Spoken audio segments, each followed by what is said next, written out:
Construction worker. Sabi ng iba, construction worker lang sila at minamalit ng mga mayayaman. Pag may bagong itatayo na building, sila ay nakatuon sa laki, design, taas at higit sa lahat, ganda ng itatayo nila. Sino bang mga construction worker? Sila lang naman po yung nakatapos ng elementarya at high school na may mababang uri ng pamumuhay kung ituring ng ilan. Sila yung nagtatrabaho sa ilalim ng tirik na araw o sa matataas at malalaki at delikadong building.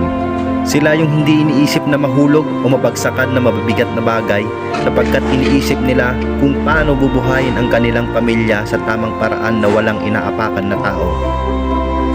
Sila yung kahit mahirap at mabigat na trabaho, umulan umaraw, tuloy lang sa pagtatrabaho.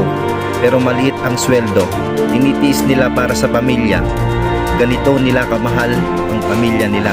Lahat gagawin nila, walang iniisip na hirap at pagod. Martilyo, lagari, pala, welding machine at iba pang gamit ang nagsisilbi sa kanila na ballpen. Sila yung madalas baon, sardinas, itlog, tuyo, payless, minsan chichirya at asin na lang pero masaya na sila doon. Isa sila sa pilit pinagkakasyang maliit na sweldo at minsan kulang pa. Be proud dapat tayo sa kanila. Construction worker lang kung tawagin sila. Saludo po ako sa inyo na proud kayo bilang isang construction worker na minamaliit lang ng karamihan. Bawat pokpok ng martilyo nyo, halo ng semento, welding ng bakal, kinabukasan pa rin ng pamilya ang iniisip nyo. Kayo ang dahilan kung bakit may bahay, tulay, kalsada at maging sementeryo.